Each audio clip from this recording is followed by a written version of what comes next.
Hey everyone, and welcome to Comic Breakdown. Today we're going to be getting into the latest issue of Green Lantern Season 2, issue number 3. So in this issue we're brought to Alto Linda on Wonder Mountain. It's pretty much a small town. There's nothing significant really about it, except this unusual cloud that seems to be coming over the mountaintop. And the next morning we're brought to Hal at the 412th testing wing, the place he used to test fighter jets and things of that nature for the Air Force. And he has a conversation with Herc about having issues with testing the new X-300 superplane that they have. And Herc makes comments of the little bird people that are essentially following Hal around now because they think he's their mother or father. But Herc was able to get them a security clearance labeled as service animals, which is pretty cool. Like, they're just living with these little bird people. And so Herc goes on to tell him that the old gang had been running X-300 plane testing runs, and 3 of the pilots had never returned, being Gil, Jillian, and Lou, and only one of them had made it back, and it was his friend Rocketman Shane. And he gives him a really vague description of what's going on, but pretty much telling how like he needs to go find them. He needs to find these guys because they're out there, they're lost. And so Herc brings Hal Jordan to the X-300, and he calls it a teleport plane. So essentially this thing has the ability to teleport, or at least they're testing the ability to teleport with this plane. And Hal Jordan, being himself, asks Herc to watch after his ring because he doesn't want to have like a safety net while he's testing a new plane out. And his little bird friend people try to come with him. They look super sad, and he tells them they need to go lay down. So Hal hops into the plane, and he's going along, and he's just singing songs in his head, and he breaks through into some kind of possibly other dimension. Not totally sure. It doesn't give you a grasp of exactly what it is, but it seems like this dark, pitty, stormy place. And as Hal starts to look around, he runs into Jill, Cowgirl, and they find one of the other pilots dead. And then the sound comes, and Hal, unsure if it's angry or what's going on, but it seems to be screaming out a name, Umiu, and you hear it louder and louder as it throws Hal's ship. And Cowgirl says whatever it is, it seems to be sad, seems to be calling out for somebody, calling out a name.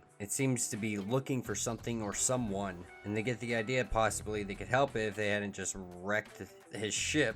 And then we cut to Alto Linda, and the town, it's just happy, joyful. Everything's all over the place. You have lightning sparking, and you have the people in the streets dancing in the rain, almost as if the cloud is playing with the people. And that's kind of what's going on here, as we have a cloud that was essentially part of this other dimension, and somehow it got to this dimension, and it's just playing with the townspeople, and it's having fun. And then we see the military coming in, obviously presuming that this thing is a threat. Back with Hal and Cowgirl, she still has her ship completely intact, and so they're able to hop into her ship and they take off, and they burst through back onto Earth, and both Hal and Jill go into a straight free fall. And as they're falling, Hal's pretty much bird children come to his rescue and save him from falling, as the military is trying to find a way to attack this cloud being that's over the city. And as the military goes to attack, they shoot missiles at the cloud, and that's where we see the Green Lantern arise, letting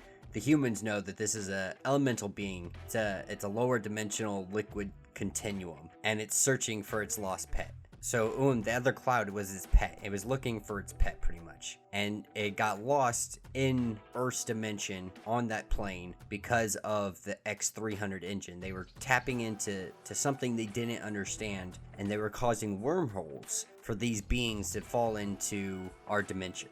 And so Hal tells them pretty much like, you need to stop. And they say, well, what if we don't? And he's like, listen, like if you're not gonna listen to me, I will throw every one of you in jail. I have no hesitation to do it. Like, you need to stop now. You guys messing with this teleport technology endangers humans and alien life alike and threatens Earth's security. Like, stop. And he tells the clouds, like, you guys need to get out of here. Like, this is not a good neighborhood for you guys to be in. And then we cut to Jill and Hal having a beer at the bar, and they're just going over the events that happened. The military ditched the X-300 project, and it's just nice pretty much a nice moment for Hal to reunite with an old friend. And then we're given an epilogue on Thorn World. Now, Thorn World is the headquarters of the United Planets Superwatch. Superwatch is a team that lives in the same, pretty much like, sector as Earth does. And Grant Morrison talked about them, and they introduced them quite a bit. They're Silver Age characters, but he brought them in with the Green Lantern Season 1. And here we see a conversation between Lady Q and Power Lord. And they're talking about how the wedding between Hyperboy and Princess Illustra needs to happen as proceed. And they've already killed one Green Lantern to ensure that this happens. And in their words, saving the universe. What's one more? So we really don't understand, but these guys seem to be thinking they're saving the universe by killing the Green Lantern and making sure that this wedding happens. And that will be the end of this issue. So let me know what you guys think in the comments. Be sure to like and sub, and until the next video.